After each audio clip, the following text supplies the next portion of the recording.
Do you have a neurodiverse child? Have you ever struggled with the school system and been treated like you're a crazy parent? Then this episode is for you. In this episode of Advancing with Amy, we delve into the transformative journey of a neurodiverse family that will leave you in awe. Discover how Stephanie turned personal adversity into her family's triumph, tackling stigma and discrimination head on, and rising as a beacon of hope for families navigating neurodiversity amidst some antiquated school systems. Tune in now for an episode that will inspire you to fight for the ones you love.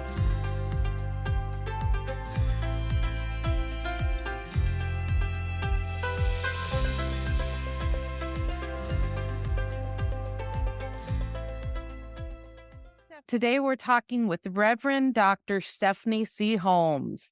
Stephanie, can you tell me a little bit about yourself? Yeah. So currently, what I am doing is I am a neurodiverse Christian couples coach. I work in the area of neurodiversity, and our journey just kind of started with our daughter being diagnosed with Asperger's back in 2005, 2006. My husband in 2019, and now that's kind of what I do is coach and work with couples and families that are impacted and their relationships a little challenged with neurodiversity. That's great. And can you tell me about how things changed when your daughter was diagnosed? Yeah, so it feels like that so long ago, like a fairy tale, 20 years ago.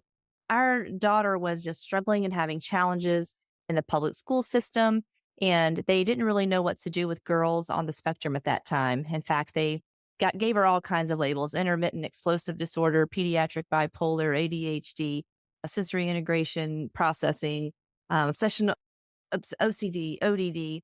And as I began to just further explore, but all of these letters came together, it really, Asperger syndrome was really a better fit. I remembered hearing that word back in graduate school in 1990s when the DSM-4 had come out. And this Asperger syndrome was something I was never supposed to see. It was so rare, and it was a boy's issue. So upon her diagnosis, there really weren't any resources. There was one book mainly called Asperger Syndrome by Dr. Tony Atwood, and that was about all that was available. And just working and trying to just help get her through school and get her the resources. It was in her teens that I just kind of felt challenged and convicted to try to be the resource that we didn't have. And, I guess some people say pioneer or trailblaze for others, but really just take all the things that we learned and help someone else who was new in their journey. And you really have done that. You've even written a book. Can you tell us you've got a unique story, how your book came together? Can you tell us about that? Yeah, so I had started writing a book a few years ago. I guess it's been a decade now. That was really about my journey as a counselor and a mom and, having all this education, but not really knowing how to help my child because I didn't really understand the spectrum and how it impacted my faith. And so I kind of told my daughter's diagnosis story from my perspective. And I pushed it off getting published till she was 18 because, being in school, she already was having trouble, difficulty in school. And I wanted to respect that. And I guess it was early last year, Sydney said to me, Mom, you told that story from your perspective. I'd really like to co-write the book with you again. I'd like to do like a second version. So we're like, okay, great.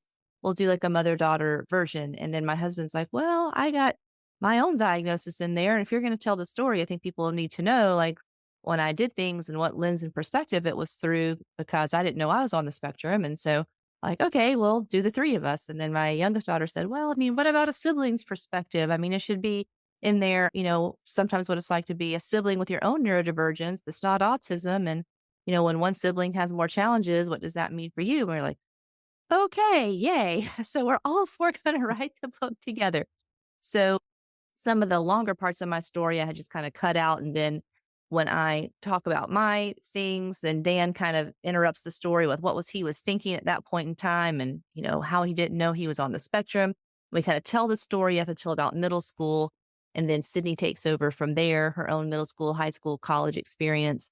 And then Erica adds in her experience as a sibling. And there were some very difficult and challenging times, especially when my oldest was younger because we hadn't really found the right resources and support. We were trying meds, we were trying, every protocol we could. And that's because I was still in it surviving myself. I didn't always understand what the impact was on my youngest daughter. So we are, I think, pretty open and honest and vulnerable about the good, the bad, and the ugly, our mistakes, things we wish we would have done better to pass on to the reader, but also things we feel like we did well and trying to, value each person as a member of our family. That's great. I bet you learned a lot about each other and bonded while writing that. We did. It was interesting. Neither of the girls really had understood the other person's perspective, right? Because they were kids and teenagers, going through their own, one with ADHD, one on the spectrum. The one on the spectrum seeing the one with ADHD as having the perfect life because she was so social, and the one who with ADHD feeling like sometimes her sister got, more time because of having more challenges. And neither one of them had really known the other one's story. And then of course, because they were going through it as children. And I tried very hard not to parentify the girls, right? I didn't want to. Both of them said, you should have communicated more. And I was like, well, my therapy brain was saying, don't bring children into adult, problems and adult things that you have to, process. So they learned a lot too. So there's some forgiveness, some reconciliation, some grace, because, we were all going through it in our own journey in our own way. And not fully understanding each person's perspective while they were on that journey. So I'm still learning things when I read it about my own girls. Sometimes I read it and feel a little shame, like, man, I wish I could have done that better. And then I have to remind myself, you were in your 20s and 30s. You were not Dr. Stephanie Holmes at the time. You were Stephanie the mom with hardly any resources, just trying to figure it out and do the best that you can. And so I have to remind myself sometimes you want to view yourself through hindsight of the knowledge that you have now. But that's not who I was back then, so I Uh, did the one of best with the what I things had. One of the things I was actually told when I was pregnant with my son, and this was over 30 years ago, was that every parent messes up. It's just how are you going to do it? So nobody's perfect. Right, right. So, You wanna do better, right? You wanna, yeah, be that great parent, but, we're all flawed people, so exactly. I want to go back to something that you said a little bit ago. How did it affect your spirituality and faith? well, I had grown up in some circles that taught something called the prosperity doctrine, and so most people, when they think of prosperity doctrine, it's like if you do things well, you're prosperous, meaning you're financial. If you're kind of in God's will, you are prospering. But the dark side of the prosperity gospel is if you get a diagnosis or something happens in your family that you're not doing something right. You're cursed or God isn't for you or you're not praying hard enough. And so when my daughter was first diagnosed, I felt shame about that. Like, what did we do wrong as parents? We were constantly being given books about discipline and spirituality and, kind of living in a fishbowl and people not really understanding autism 20 years ago, especially in girls. And so it challenged my faith because of some of the wrong thinking that I had about, what it meant to be blessed or not. It challenged my faith because people who were ignorant and just not educated about neurodiversity, I'm kind of adding to that shame and that, what were we doing wrong as parents and, offering advice like, more spanking or better discipline or cut out sugar or something like that. And in the story, I'm really honest that at first, like I was kind of that mindset, like, if there's a way to cure this, we are going to be the ones who figure it out. And it was that mindset that, having a label, having a diagnosis, like we must treat it. And really, while you do want to do interventions and you want to do everything you can to help your child's potential, I had to have a mindset shift that she was created and fearfully and wonderfully made. And her neurodiversity and how she sees the world is part of who she is and part of the gifting that she has. So, of course, working with anxiety and her sensory issues, those were things that she needed to work through, to reach her own goals. But when she was first diagnosed, there was a lot of grief around that and then a lot of embarrassment and a lot of shame. Just kind of based on what I had been taught about labels and diagnoses and, you know, what that must mean if you weren't praying or doing something hard enough. And so then I also was angry at myself, a lot of shame in myself, like what did I do to, bring this on? So it was a few years to kind of come out of that funk and really value my daughter for who she is, see her in light of being fearfully and wonderfully made and then wanting to educate other people about kids and people with differences. That it's kind of that old mindset way back in scripture. one of the disciples says, Jesus, why is this man blind? Did he sin or his parents sin? And Jesus said, neither, that the glory of God, would be, demonstrated or illustrated at this time. And so even Jesus was trying to break that myth that someone had sinned or was cursed because there was some kind of label or diagnosis, but that still seeps into the church a lot, unfortunately.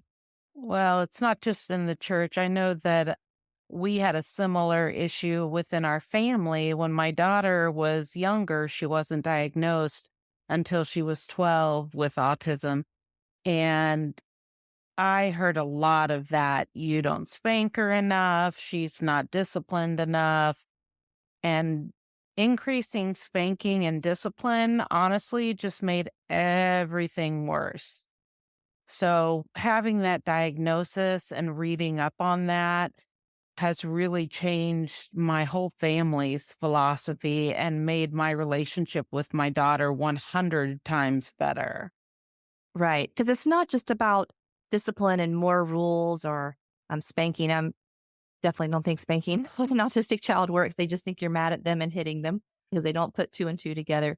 But, we kind of tried that same way too. Again, being a counselor and, had some behavior training and therapy, tried some things and it was like, you know what, we're going to have to learn different things like being proactive, making accommodations, really seeing the difference between people on the autism spectrum, they can have a bad attitude and, mess up.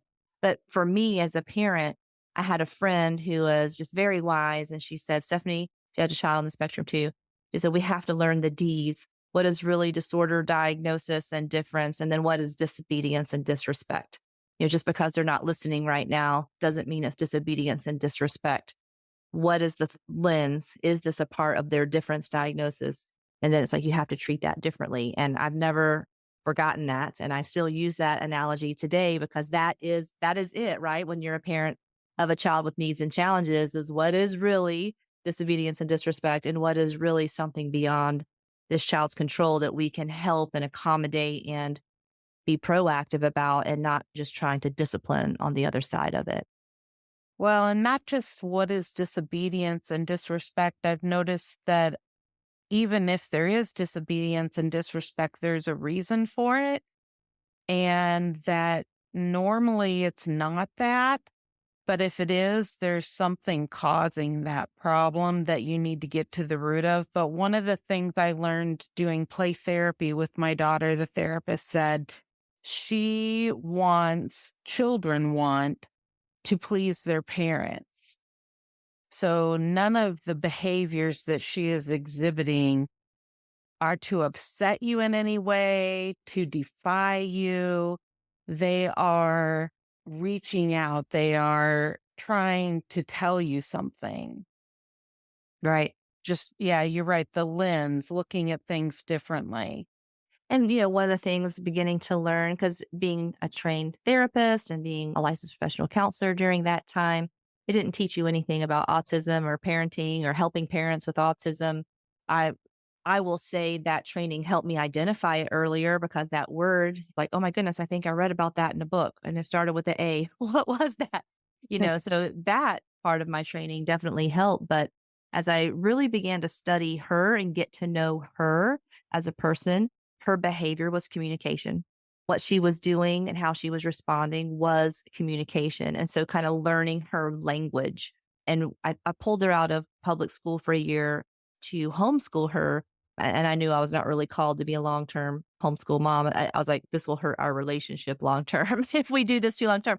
But I wanted to just spend that year studying her, getting to know her, understanding how to be proactive. How could I better help her teachers? How do I help her learn her own self regulation? I mean, I even got like a desk, like we practiced sitting in a desk and what the desk felt like, because it's hard. You have to sometimes sit in a hard desk and, what can we do to take sensory breaks? So I kind of like put together what I thought was the best IEP, in homeschool, sticking to all of the scholastic stuff, but seeing when she begin to dysregulate, it's like this is time, let's go run around the house 2 times, or let's just go spend 5 minutes in the swing, or let's pull out that trampoline, right? Because our OT had given me a bunch of different things to do to try to figure out, oh, this kind of dysregulation, this would be helpful to her nervous system right now, versus like, okay, you're gonna lose a star or have her little stick move, like they do in school or have something taken away. It's like, oh, I'm going to try to pay attention and see what is she communicating to me through her behavior so I can best help educate her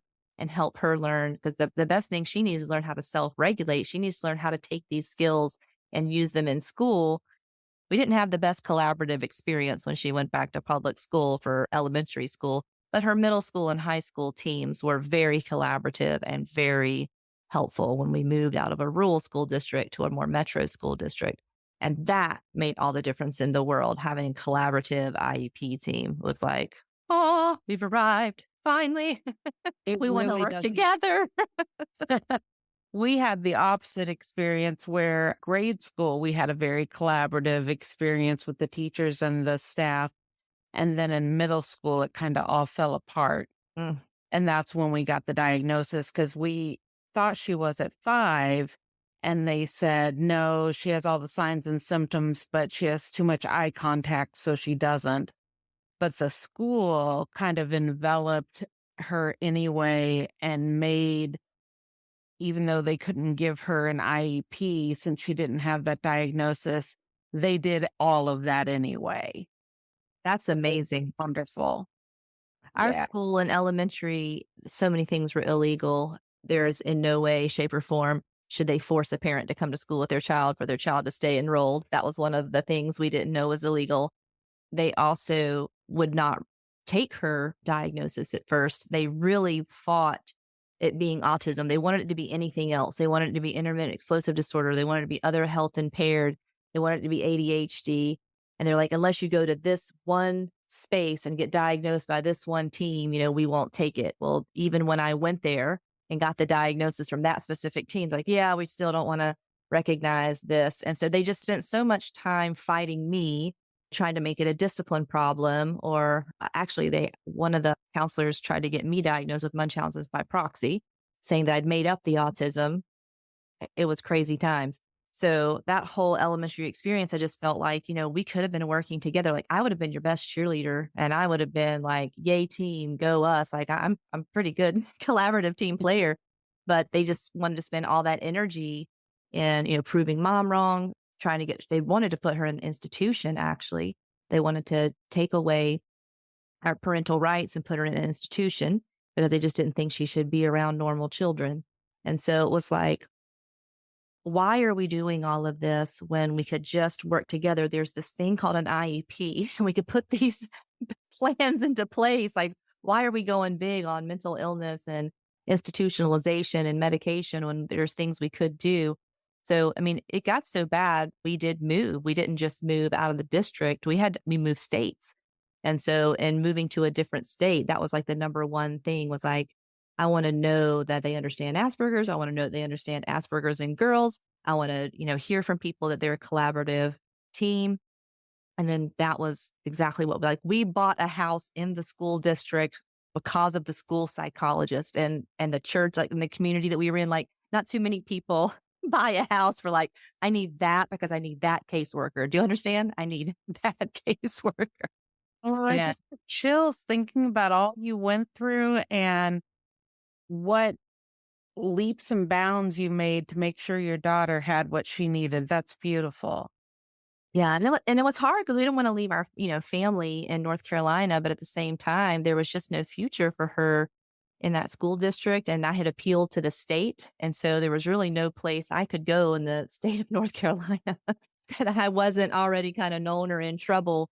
I was already kinda typecast, as the crazy mom instead of, a proactive mom, and moving here, it's like, "Oh, wow, Mrs. Holmes is really an advocate," and it's like, "Yeah, well, I was the crazy woman." Back in the other state. So I'm Crazy glad woman advocate. we're together. So, what is your daughter doing now? She is living her best life. She finished school, went to college. She thought originally she wanted to be a history teacher because she loves history. History is her passionate interest and was for a really, really long time. And then she got to the point of student teaching is like, I don't think I want to be around high school. I think they're going to stress me out. So she then went into what's called public history. which is teaching history to the public. So that's like your signs, your museums, anywhere where history is outside of the school system. She got her master's degree in public history, and then she applied all over the United States. She was very brave. She's like, I want to, work in a museum. And now she is moved all the way to Nebraska and has a museum job in a management position and is doing a great job living the life that she wanted to live. And so I love to share that, especially I try to sometimes find some of those old teachers and like send them updates and I never get emails back. I was like, this is the kid that you said needed to be institutionalized and never had a future. If you could have been on the team that helped support get us here, but you were not on the Right. support team. You were on the naysayer team. So You guys came out ahead, though. yeah. And we're super proud of her and her accomplishments and our other daughter as well. She's going to be a teacher and she's finishing up her student teaching right now to teach English as a second language and doing a great job. So both of our girls are pretty amazing and their insights into the book, I think, are really what make the book a fuller story of our family and parts of the story that sometimes you don't see unless you're hearing all four perspectives. Right. I'm actually looking forward to it. I noticed that it's actually on audiobook, and I'm an audiobook girl. So I'll be We had getting many that. requests, so I was like, "Okay, we'll do it. We'll get the audiobook." Yes, I'm glad you did. I just saw that today and went, okay, yeah, I'm going to get that. So tell us where we can find that book. You can find it on a couple of places. You can go to BookBaby store and find it. That is where you'll find the audio version. There's also a print version. It's on Amazon, and you can get it on Amazon in print or I guess Kindle or ebook. And it's called Embracing the Autism Spectrum, correct? Embracing the autism spectrum, finding hope and joy, navigating your neurodiverse family. Wonderful. And can I ask a little bit about what you do with couples that are neurodiverse? Right. So I'm also an adult autism researcher. And so last year we put out a survey. We got about 320 something responses. And we were specifically looking for information about autism in romantic relationships and married relationships. And we wanted to kind of study what is kind of satisfaction from the person on the spectrum's point of view, what is marital satisfaction from the neurotypical spouse's point of view. We also, usually hear about a neurodiverse couple being an AS male and neurotypical female, but both people can be on the spectrum, or one might have ADHD and one be on the spectrum, or the lady is on the spectrum and the man is neurotypical. So we wanted to kind of look at the different types. And so when we get that book out this summer called Uniquely Us, Gracefully Navigating Neurodiverse Marriage, we kind of talk about that research that we did and introduce different types and different challenges that might come with different types of neurodiverse couples. And then we do add the faith element in because faith, religion sometimes has different things about rules and roles. And sometimes when those things get put in a very black and white or legalistic way, that can also add to some challenges in families. So we really look at the niche of autism, faith, and marriage because there's hardly any coaches and counselors in the field serving those who are people of faith and in a neurodiverse relationship. So that is what we do. That is the small little population that we serve that is growing as many and more people are finding out that they're on the spectrum later in life. That sounds like fascinating research. I'm sure that book is going to be very interesting as well. Yes. So I actually am a social worker and I work with disabled, intellectually and developmentally disabled, and frail and elderly. And so I work with a lot of people who have autism, and it is very difficult to find therapists, psychiatrists, counselors, life coaches that specialize in any form of autism. So I think that's just beautiful that you and your husband are doing that. That's great. And we're hoping and we're training up others. So we created the International Association of Neurodiverse Christian Marriage to train coaches, counselors, clergy, anyone who says they want to work with marriage and family, and especially incorporate that faith piece to, first of all, know what autism is and it is not. That is very important. What are some of the different challenges going to be with mixed neurotype couples, and then what's going to, where does faith play in? Yes, there are strengths and wonderful things that a person's faith can bring to the couple's story, but then when there's things that are misapplied, certain things are made rules and that are used for control. The scripture is called the sword of truth, and called a double-edged weapon. But we don't want to turn scripture as a sword against a spouse, and sometimes that's what happened. Is scripture can be weaponized, and we do find that sadly a lot in our neurodiverse Christian couples. So we try to educate through better theology, and then give some strategies that are best fit the challenges that a neurodiverse couple might face. I can definitely see that being an issue. I think that's great that you guys address that. Can you tell us where we can find you in general? Yeah, so a few places. One of our websites is www.holmes, and my name is spelled like Sherlock Holmes, Holmes, homesasr.com. We also have Christian Neurodiverse Families.com, and we have Christian Neurodiverse Marriage.com. So any of those three sites, you can find us and see what we're doing and follow us and listen to our podcast, and until the next project or the next thing I feel like I'm supposed to do with marriage and family. Can you tell me if you have anything you'd like to leave our audience with today? I guess one of my hopes is I would love to see, over the past 30 years or so being in the counseling field, ADHD was really, really stigmatized. ADHD kind of had that same thing. Kids were just bad. They just need to be punished more. They just need to be disciplined and all of that. And we seem to be on board that ADHD, is not just a behavior problem. And it's kind of the cool diagnosis or label right now. People are like, oh, yeah, I'm ADHD. And yet autism still has this stigma to it, that it's negative. Or even people that I work with, if they're autistic and ADHD, they'll be like, yeah, I'm ADHD, but they don't feel safe everywhere to talk about being on the spectrum, because there's still so many myths and stigmas and just stereotypes that are out there about autism. So I'm hoping that just as ADHD, some truth and knowledge and about, all the different things that come with having an ADHD brain, I'm hoping the same thing is going to happen for those on the spectrum, so that those who are adults can talk freely about their challenges and differences and strengths without fear of retribution or being treated differently in the workplace or in their church. So I'm kind of crossing my fingers that maybe that's the next wave that's coming, because we did see it happen for ADHD, and I hope the same will happen for autism as well.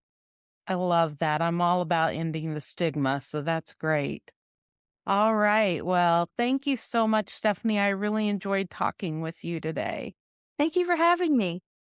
You're very welcome. I hope you have a great rest of your night. Thank you for tuning in to today's episode of Advancing with Amy. We hope you found Dr. Stephanie Holmes' insights valuable and gained new understanding about neurodiversity and its impact on families and relationships. Make sure to check out her book, Embracing the Autism Spectrum: Finding Hope and Joy, Navigating Your Neurodiverse Family, and explore her valuable work in the field of neurodiverse Christian marriage. Join us next time for more meaningful conversations and valuable insights. Thank you all for listening, and until next time, keep advancing, warriors.